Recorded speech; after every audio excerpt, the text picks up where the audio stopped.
अस्सलाम वालेकुम, मैं डॉक्टर फैसल इकबाल। बहुत से लोगों के मुझे मैसेज आए हुए थे कि सर काइंडली एचपीवी वैक्सीन के बारे में हमें प्रॉपर गाइड करें। मैं अभी हॉस्पिटल से वापस आया हूं। मैंने सोचा मैं सबसे पहले आप लोगों के लिए वीडियो तैयार करूं ताकि आप लोगों की मिसअंडरस्टैंडिंग क्लियर हो जाए। मैं 5 से 6 बातें आप लोगों को बताऊंगा, उसके बाद आप लोगों को 100% क्लियर हो जाएगा कि आप लोगों ने अपनी बच्चियों को ये वैक्सीन लगानी है या नहीं लगवानी। सबसे पहले जब ये वीडियो मेरे सामने आई जिसके अंदर ये न्यूज़ में आ रहा था कि 9 से 14 साल के बच्चों को ये वैक्सीन लगेगी, तो उस टाइम मेरे माइंड में क्वेश्चन आया कि ये बच्चों को क्यों नहीं लगेगी।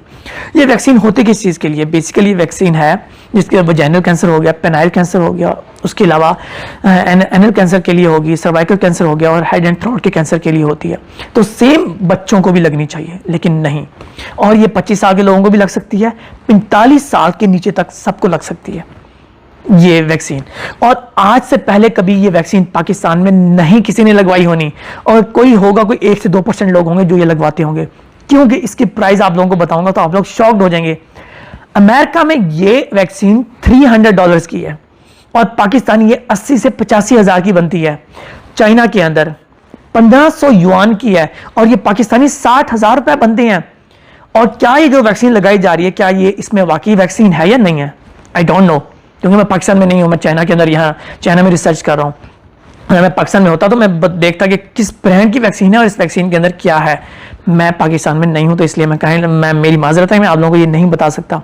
उसके बाद आप लोगों को आपकी बच्चियों को इसकी 1 डोज नहीं लगेगी, उसके बाद दूसरी डोज भी लगनी है और फिर तीसरी डोज भी लगनी है। बहुत सारी बच्चियों को पहली डोज के बाद इश्यूज स्टार्ट हो जाएंगे। किन बच्चियों में इश्यूज आएंगे? जिनकी बॉडी इम्यूनिटी ऑलरेडी वीक होगी, same like corona virus. Corona की जो वैक्सीन लगी थी, बहुत सारे लोगों को लगी थी और बहुत सारे लोगों ने नहीं लगवाई थी, जिनमें मैं भी था। मैंने कोरोना की वैक्सीन नहीं लगवाई, बैठा हूं आपके सामने माशाल्लाह हट्टा कट्टा, क्योंकि मेरी बॉडी की इम्यूनिटी स्ट्रांग थी।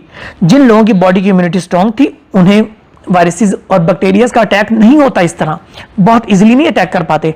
और जिन्हें कोरोना की वैक्सीन लगी थी उनमें से 60 से 70% लोग जिनको जो इश्यूज आए थे, क्या क्या इश्यूज आए थे कि बहुत सारे लोग अब जैसे मौसम चेंज होता है वो बीमार हो जाते हैं, उन्हें फ्लू हो जाता है। सेकंड थिंग कि उनकी हम बिस्तरी में टाइमिंग और स्टेमिना बहुत कम हो गया। नंबर 3, बहुत सारी औरतों में इनफर्टिलिटी और वो कंसीव नहीं कर पा रही इजीली। ये इश्यूज कोरोना वायरस की वजह से आए हैं। और बहुत सारे ओल्ड एज जो लोग थे जिन्हें कोरोना वायरस की वैक्सीन लगी थी, उनकी इम्यूनिटी बहुत वीक हो गई है। बहुत आसानी से उन पर बैक्टीरिया का असर हो जाता है और आसानी से वो बीमार हो जाते हैं।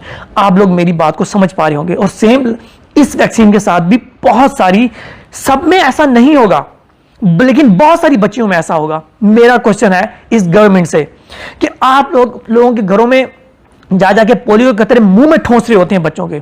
बच्चे सोए पड़े होते हैं, उन्हें उठा उठा के पोलियो के कतरे दे रहे होते हैं। पूरी दुनिया में ऐसा नहीं होता। मैं दुनिया के 5 मुल्क, America, China, Hong Kong, Dubai, Pakistan, ये 5 मुल्क में दुनिया के रह चुका हूं मैं। और सिर्फ पाकिस्तान में मैं देखा कि इस तरह होता है कि घरों में जाके पोलियो के कतरे पिलाए जा रहे हैं और स्कूलों में वैक्सीन दी जा रही है। प्रॉपर वैक्सीन सेंटर्स होते हैं, वहां जाके वैक्सीनेशन होती है और बचपन से जिस तरह होती आ रही है। सब मुल्कों में ऐसे होता है, लेकिन ये नया कोई रिवाज चलने लगा है। उसके बाद पहली वैक्सीन के बाद ही बहुत सारी बच्चियों में इश्यूज क्रिएट हो जाएंगे। बहुत सारी बच्चियों को इश्यूज सामने आना स्टार्ट हो जाएगी उनकी बॉडी इम्यूनिटी के बारे में, कि उनकी बॉडी इम्यूनिटी वीक होना स्टार्ट हो जाएगी। तो ये आप लोगों पर डिपेंड करता है कि आप लोग लगवाना चाह रहे हैं या नहीं लगवाना चाह रहे। आज से पहले तक भी तो सब लाइफ चल रही थी ना। यही पैसा हुकूमत बच्चों की अच्छी न्यूट्रिशन, अच्छी खुराक प्रोवाइड करने पे क्यों नहीं लगाती? अच्छी खुराक दो ना, घरों में जा जाके अच्छे उन्हें देसी घी खिलाओ, उनमें नट्स बांटो, उन्हें बादाम अखरोट खिलाओ। क्यों? उस चीज के लिए पैसा नहीं है। इस वैक्सीन जो इतनी महंगी वैक्सीन है, मुझे नहीं पता इतनी महंगी वैक्सीन की किस तरह फ्री में लग रही है। इसका एक और भी प्रोपेगेंडा हो सकता है। नंबर 1 कि लोगों में डर पैदा किया जाए, उसके बाद लोग भागें इसकी तरफ और फिर ये ब्लैक में सेल की जाए। नंबर 2 कि अमेरिका एड प्रोवाइड करता है, उस एड से ये क्या करते हैं, करोड़ों डॉलर्स की एड होती है और उस एड में से थोड़े से पैसे की वैक्सीन शो करवा दी जाती है कि हमने बच्चियों को ये वैक्सीन लगाई है, और बाकी सारा पैसा जेब के अंदर चला जाता है। ये प्रोपेगेंडा भी हो सकता है। जो रियलिटी है मैं वो बता रहा हूँ जो बिल्कुल है, और मैं इंशाल्लाह आप लोगों को ऐसे ही गाइड करता रहूंगा। आप लोग अपनी सेहत को अच्छा करना चाहते हो तो अपनी खुराक को अच्छा करो।